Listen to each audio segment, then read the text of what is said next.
pour éviter que l'argent ne moisisse. L'homme sort chaque jour une grande quantité de billets pour les aérer. Mais il ne dépense pas un seul centime. Au contraire, il se fait passer pour un homme pauvre. Même le village le classe parmi les principales cibles pour la lutte contre la pauvreté. Ce qu'ils ne savent pas, c'est que l'homme est en réalité l'homme le plus riche du monde. Les meubles chez lui sont faits de bois de Yongwali vieux de 1000 ans. Mais il dit à son fils qu'il les a trouvés dans une décharge. Les carottes qu'il mange chaque jour sont en fait du ginseng précieux qui vaut plus que de l'or. Même la boîte de biscuits qu'il ouvre au hasard cache des trésors rares d'une valeur de milliards. Mais il cache sa véritable identité, pour mieux élever son fils et lui permettre de grandir dans l'adversité. Aujourd'hui, son fils est un grand succès. Il est PDG d'une entreprise cotée en bourse. Et il est maintenant à l'âge où l'on parle de mariage. Ainsi, le jour où il rencontre son futur beau-père, l'homme décide enfin de révéler sa véritable identité, celle qu'il a cachée pendant des années. Cependant, dès que le beau-père entre dans la maison, il sent immédiatement une forte odeur de fumier de poulet. Peu après, un gros coq vole dans la pièce. Cela déplaît beaucoup au beau-père. Le PDG, gêné, invite rapidement son beau-père à entrer dans la maison. Mais dès que tout le monde entre, il voit que la maison est complètement vide, ce qui les rend immédiatement tristes. Il se moque des chaises, les trouvant vieilles et dures, disant qu'elles feraient mieux d'être brûlées comme bois de chauffage. Cependant, le beau-père jette un coup d'œil distrait à l'artisanat des chaises. Il tombe à genoux de peur. C'est absolument du bois de Yongwali vieux de 1000 ans. Il demande immédiatement à l'homme, mais celui-ci sourit légèrement, et dit que ce n'est que du bois ordinaire. Pas la peine d'en parler.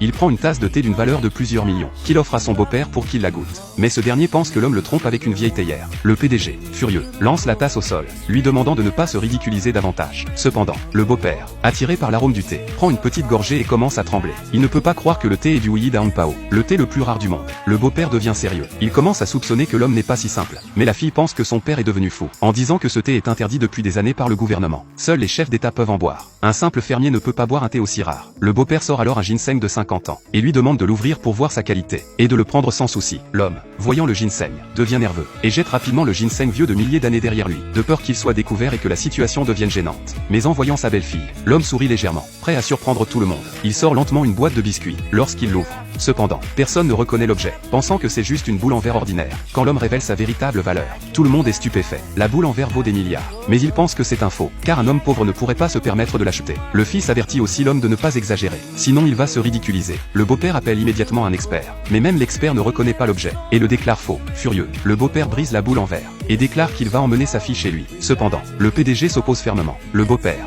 en colère, menace, disant que si le PDG ne coupe pas ses liens avec l'homme, il n'acceptera pas leur mariage. L'homme reste calme et observe, curieux de voir ce que son fils va choisir. À sa grande surprise, le fils refuse directement la demande du beau-père. Le beau-père, insulté, menace, disant que le PDG va le regretter. C'est alors que la fille de la famille riche appelle l'homme oncle. Tout le monde est stupéfait et reste bouche bée.